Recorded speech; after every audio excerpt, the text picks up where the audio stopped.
Look around, at the sky, at the trees, at the seasons that never miss their cue, at the sun that rises without your permission and sets without your command. The world is not an accident, and deep down, most of us know that. There's a pattern to this life, a design, one far too consistent, far too intentional to be random. And yet, many walk through life disconnected, uncertain, struggling. Not because the truth isn't present, but because somewhere along the way, they've stopped looking, or maybe they never knew how to start. Let's be honest, signs of God are everywhere, in nature's order, in the precision of the human body, in the conscience that whispers when no one else is around. They just distract. Still, the struggle to follow God is real, and it usually boils down to three things. Number one, control. People want to be in charge. God asks us to trust Him without always knowing the plan. That's tough. We want guarantees, we want timelines. But faith doesn't work like that. It's built on proof. It's built on trust. Number two, pain. Life has hurt a lot of people, and pain makes it hard to trust. Many struggle to follow God because they blame Him for what happened, or because they wonder why He didn't stop it. But here's something most forget. God never promised to keep us from pain. He promised to walk through it with us. He never said the fire wouldn't come. He just said we wouldn't be alone in it. Number three, pride. Some people don't follow because they don't want to admit they need to. The world says, you do you, follow your truth, be your own God. That sounds empowering, until it fails, until your strength runs out, until your truth turns out to be hollow, until you realize being your own God is exhausting and you were never built to carry the weight of your own salvation. So yes, the signs are everywhere, but so is the noise, so is the pride, so is the pain, and they all keep people stuck.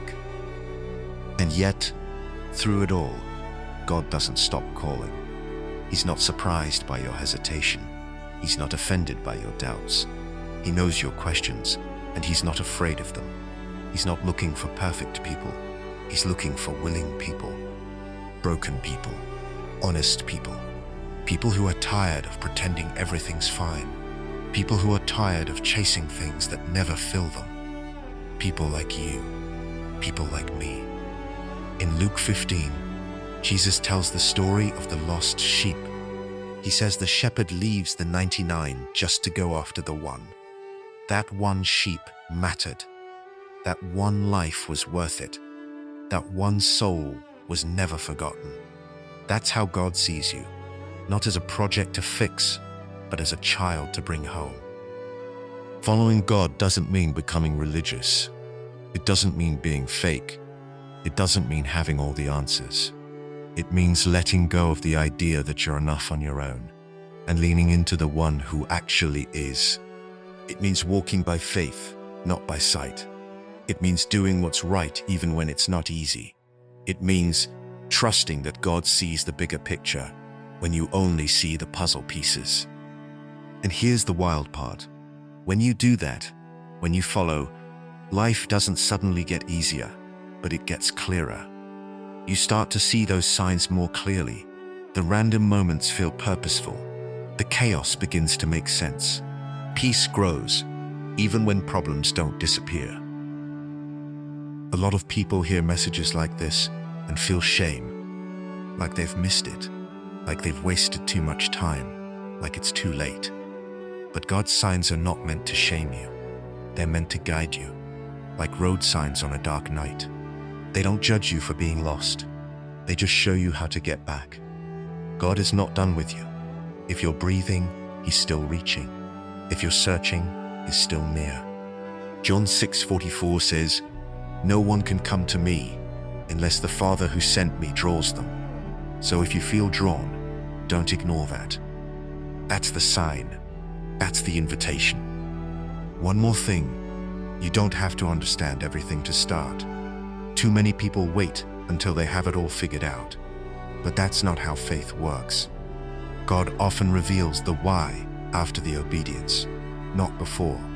Think about Noah. He built an ark before rain had ever fallen from the sky. Abraham left his home before knowing where he was going.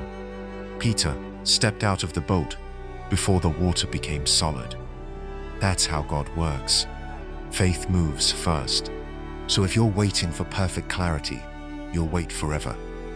God's signs are clear, but his methods are often mysterious. Trust anyway. The world doesn't need more cynics, more critics, more influencers chasing attention. The world needs people who follow something real, something bigger than ego, something eternal. It needs people of conviction, people of peace, people of hope. You don't follow for your sake only. You follow because the people around you need to see. It's possible. Your children need to see it. Your friends, your co-workers, your community. When you walk with God, you shine without trying. You love without limits. You forgive even when it hurts.